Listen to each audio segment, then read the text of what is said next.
The mobile phase reservoir holds a solvent which is referred to as the mobile phase because it moves. There are usually a minimum of 2 reservoirs in a system.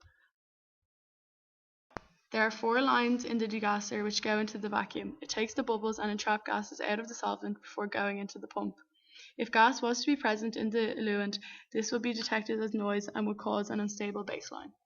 The pump is used to generate and monitor a specified flow rate of mobile phase, typically milliliters per minute. The sample tray holds the vials and rotates to allow the injection syringe to collect the samples.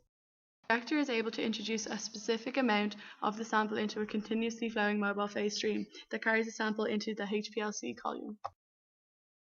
The separation is performed inside of the column. The column contains the chromatographic packed material needed to effect the separation.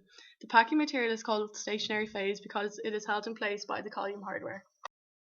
The detector is needed to see the separated compound bands as they elute from the high pressure column. The information is sent from the detector to a computer which generates the chromatogram.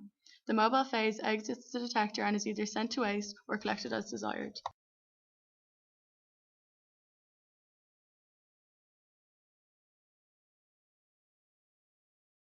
HPLC computer software.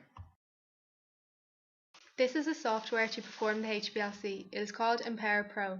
To begin the procedure, we click Run Samples.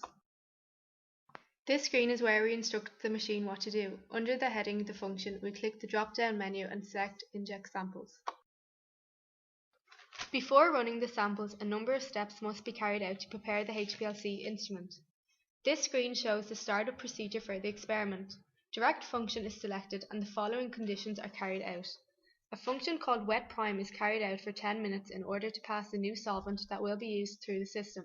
This helps ensure there is no residue from previous experiments remaining in the system. This is followed by a function called purge injector.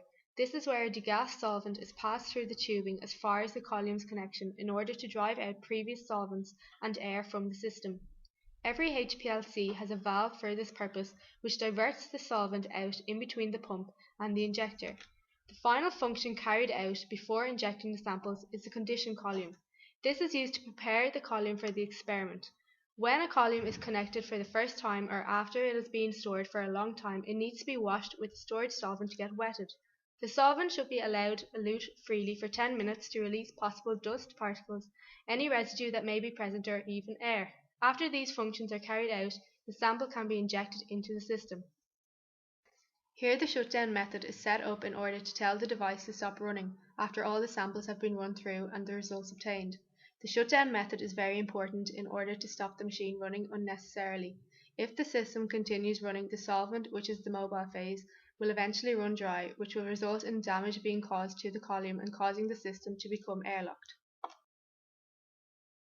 In the flow section of the instrument method editor, a number of different factors can be changed. The pressure limit is set at 4000 for the high limit and 0 for the low limit. The pump mode is set at isocratic conditions and a speed of 2 mL per minute. The total flow is set as 1 and is made of 100% solvent A. In the temperature section, the column temperature and the sample temperature can be set. The HPLC instrument is capable of altering the temperature of both. This screen shows the contents under the solvent section. Here you can name the solvents used in the procedure. Under the settings for the PDA detector, the range in which the results will be produced is selected as well as the resolution. The sample rate and the filter time constant can also be changed here. The content is then saved under a suitable title, and when the HPLC instrument is ready, it will start the experiment. When the experiment has been completed, to access the results, click on the Browse Project option on the software's main screen. Here there will be a number of sample sets. Right-click on the sample set you have previously done, then click on the Review option to have a look at it. This screen shows the final peaks of the samples being tested. The first graph is the 3D contour plot, which is specific to the PDA detector. This is where you can alter the wavelength. There is a table at the bottom of the screen which holds the information for the peaks such as retention time, area, percentage area, start time and end time. All this information can be used to calculate the concentration of the unknown sample along with the percentage discrepancy. This is the advantage of using this HPLC software.